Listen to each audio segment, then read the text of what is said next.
آقا نبی کریم صلی اللہ علیہ وسلم خانہ کعبہ میں بیٹھے تلاوت کر رہے ہیں. اخنس بن شریک مکہ کا بڑا سردار ہے، یہ وہاں بیٹھا ہوا تھا. دل میں خیال آیا یار محمد سے دشمنی اپنی جگہ پہ، قرآن پڑھتا ہے بڑا لاجواب پڑھتا ہے، بڑا مزہ آتا ہے، اور رات کی اندھیری ہے، مجھے کون دیکھتا ہے، میں جا کر کے محمد کا کلام سنتا ہوں.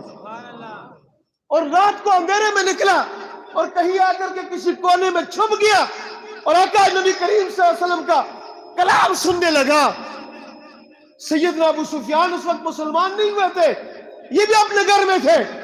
اس کے دل میں بھی یہ خیال آیا کہ محمد کا کلام سننا چاہیے، مزہ بہت آتا ہے، لذت بہت آتی ہے. یہ بھی نکلا اور آ کر کے کسی دوسرے کونے میں بیٹھا. رات کا اندھیرا ہے، مکہ کا سب سے بڑا سردار ابو جہل اپنے گھر میں بیٹھا ہوا. دل میں یہ خیال آیا کہ میں نے بھی جا کر کے محمد کا کلام سننا ہے. اور یہ بھی آیا اور ایک کونے میں بیٹھا اور نبی علیہ السلام کا کلام سننے لگا. پوری رات آقا نبی کریم نے قرآن کی تلاوت کی اور یہ تینوں اپنی اپنی جگہوں پہ دبکے ہوئے بیٹھے تھے اور رب کا کلام محمد کی زبان سے سن رہے تھے. صبح ہوئی نا، ذرا روشنی پھوٹی تو انہوں نے فوراً بات جانے میں عافیت سمجھی کہ کوئی دیکھ لے گا کہیں گے مکہ کے سردار ہیں اور محمد کا کلام سن رہے. فوراً بھاگے، جیسے یہ بھاگا ادھر سے وہ بھاگا، ادھر سے وہ بھاگا. ابو جہل آیا، ابو سفیان آیا، اخنس بن شریک آیا. تینوں مکہ کے کسی چوک میں ایک ساتھ ہو گئے. ایک دوسرے کو آنکھوں میں اشارہ کیا کہ کدھر سے بھائی صبح صبح؟ کوئی مسلمان تو تھے نہیں نا کہ صبح کی نماز پڑھنے گئے تھے. کہا کیا کر رہے تھے صبح صبح؟ آنکھوں میں اشارے ہوئے. کہا یار دل کی بات بتاؤ. کہا محمد کا کلام سننے گئے تھے. اور کہا مکہ کے سردار ہیں، لوگ دیکھیں گے تو کیا ہوگا، وعدہ کر لو ہم نہیں سنیں گے. دوسری رات پھر آئے اور یہ سوچ کر کے آئے کہ وہ نہیں آئے گا، میں چلا جاتا ہوں. تینوں پھر آئے اور تینوں نے پھر رات کو کلام سنا. اگلی دن پھر وعدہ وعید کیا کہ نہیں آئیں گے.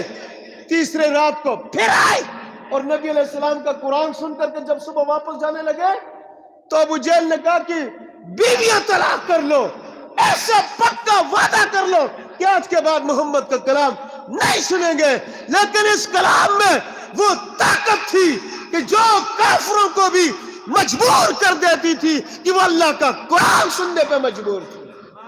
آج ہم مسلمان ہیں لیکن ہمارا دل اس قرآن کو ہم کھولتے ہیں 5 منٹ میں اکتا جاتا ہے. بھائی اس سے انس پیدا کر لو، محبت پیدا کر لو، اس قرآن کو اٹھاؤ اور اپنے سینے سے لگاؤ. میرے دوستو، اللہ رب العزت ہمیں صحیح قرآن کے ماننے والا بنائے، قرآن کا دائی اور قرآن کا سپاہی بنائے. اگلی بات مختصراً عرض کرتا ہوں. آج یوم بدر ہے.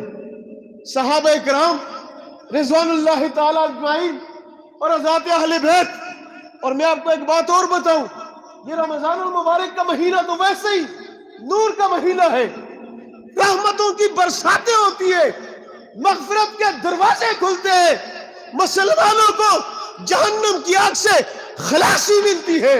لیکن اس رمضان المبارک کو آپ ایک اور نظر سے دیکھیں تو یہ گلدستہ نبوت بنتا ہے، گلدستہ آل بیت بنتا ہے.